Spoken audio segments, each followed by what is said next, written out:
dans le très haut débit, avec bien sûr un enjeu industriel et massif, mais aussi une vocation territoriale, et ça a été beaucoup rappelé par les intervenants de la première table ronde. Michel Mercier évoquait un grand projet politique et industriel, un investissement pour la nation, pour l'ensemble des acteurs, pour les territoires, pour tous les territoires, y compris l'outre-mer. Et le sénateur Retailleau l'a rappelé ce matin en évoquant la nécessité du très haut débit multimodal et de l'infrastructure robuste, en particulier en cas de sous-marin. La fibre optique rendra possible le développement de services, générera des emplois, elle sera un vecteur de développement. C'était l'objet de l'insistance d'Hervé Lomelli avec quelques autres sujets. Plusieurs intervenants ont souligné la nécessité d'avoir un investissement mutualisé, de telle sorte que l'investissement public puisse se mêler et faire effet de levier sur l'investissement privé. Le bilan du haut débit, à ce titre, est positif. Augustin Gros-Manet l'a souligné, tout en rappelant que le très haut débit était d'un enjeu autrement plus important. Le chiffre de 40 milliards d'euros a été évoqué, contesté par d'autres. Mais nous ne sommes pas à vos chiffres.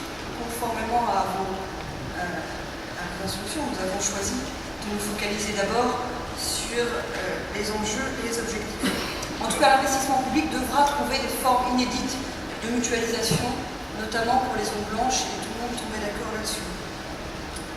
La deuxième priorité, ce sera sans doute le problème de la sous-capitalisation des entreprises du logiciel.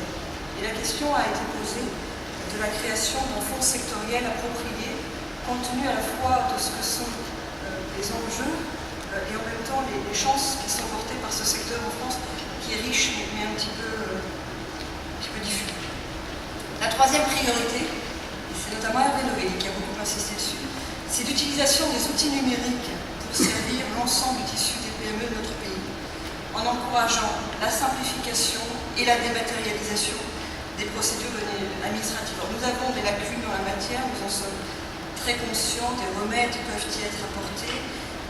Ça pourrait inclure une aide à l'informatisation des PME, des TPE, mais aussi un guichet unique. Différentes idées ont été évoquées ce matin. La quatrième priorité pourrait être, Monsieur le Premier ministre, la mutualisation des infrastructures indispensables aux petites entreprises, notamment aux petites entreprises du numérique, des start-up du numérique, des infrastructures indispensables mais trop onéreuses. Il y a plusieurs idées, des idées sur la puissance de calcul, le supercalculateur, mais aussi des idées autour du cloud computing, des idées sur les équipements de virtualisation. On peut penser d'ailleurs à quelque chose sur la 3D, comme ça a été évoqué à cette table ronde, sur l'hébergement, qui est un enjeu technologique réel, des idées peut-être plus traditionnelles sur l'aide aux startups du secteur. Et puis enfin, la cinquième, et non pas la moindre priorité, puisque tous ces équipements, tous ces réseaux convergent en fait vers les usages, c'est celle qui faisait l'objet de cette dernière table ronde présidée par Frédéric Mitterrand, l'investissement dans la numérisation des contenus patrimoniaux audiovisuels pour les valoriser, pour les diffuser sur les nouveaux réseaux.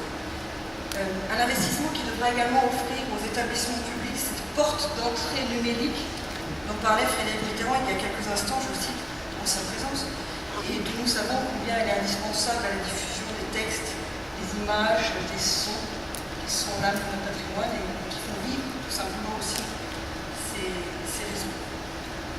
Ces 5 priorités, Monsieur le Premier ministre, reposent chacune sur un ensemble de raisons qui les justifient, de mesures, qui les rendront possibles. Elles sont cohérentes, je crois. Elles ne sont pas une suite de demandes, d'additions, de chauvinistes. Elles sont cohérentes, elles correspondent à une vraie volonté politique, celle d'offrir à notre pays une infrastructure numérique de pointe, au service des contenus et des usages dont nous savons qu'ils seront à la fois